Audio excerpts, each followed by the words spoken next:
Kenapa ya? Teman-teman aku cepet banget dapat kerjanya. Coba aku tebak, pasti kamu udah 3 bulan lulus tapi nggak dapat kerja. Jangan salah. Berapa lama? Setahun. Anjir, lama banget. Kamu ngapain aja? Ya gimana dong cara cepet dapat kerja? Ini dari pengalaman aku, habis lulus sempat kerja 3 tahun, terakhir jadi site manager di Renewable Energy, terus milih resign dan sekarang udah fokus 5 tahun ngejalanin bisnis. Ada 3 hal yang harus kamu perhatiin kalau kamu pengen cepat dapat kerja.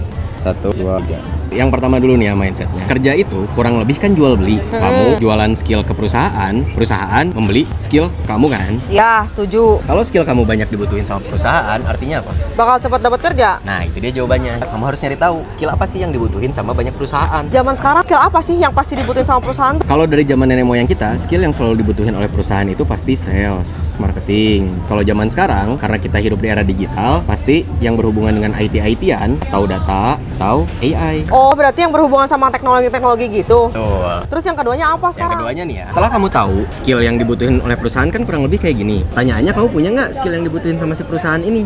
Tapi kalau aku nggak punya skillnya emang bisa daftar? Ya bisa-bisa aja sih, sekarang udah eranya internet. Apapun yang pengen kamu pelajari ada di internet. Dan kalau dari pengalaman aku pribadi, dulu kan aku kuliahnya juga engineering. Iya. Sekarang kan aku bisnis. Aku nggak punya background bisnis sama sekali. Bisnis aku bisa survive dan berkembang karena aku otodidak belajar sendiri gitu. Atau kalau kamu nggak mau belajar sendiri, ya bisa aja kamu ikutan bootcamp. Bener juga, abis terus yang terakhirnya apa? Yang terakhir nih, katakanlah kamu udah punya skillnya. Masalahnya adalah orang yang punya skill ini pasti bukan cuman kamu doang. Ada orang lain yang skillnya kurang lebih sama kayak kamu, atau bahkan ada orang lain yang lebih jago dari kamu. Jadi kamu tuh harus sadar, kamu itu bukan main karakter di dunia ini.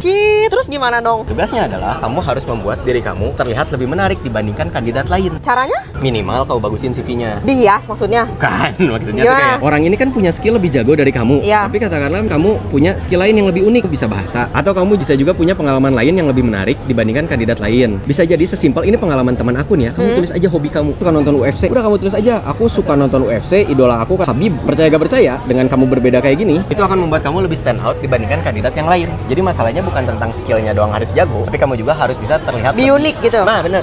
Ya udahlah, aku coba praktekin dulu ilmunya kalau gitu. Satu lagi aku baru ingat. Poin plus nih. Kalau misalnya kamu bisa punya ordal, itu bahkan lebih bagus lagi. Karena prosesnya akan jadi relatif lebih mudah, meskipun bukan berarti jadi instan. Jadi kamu cari cara lah gimana cara kamu membedakan diri kamu dibandingkan dengan kandidat yang lain.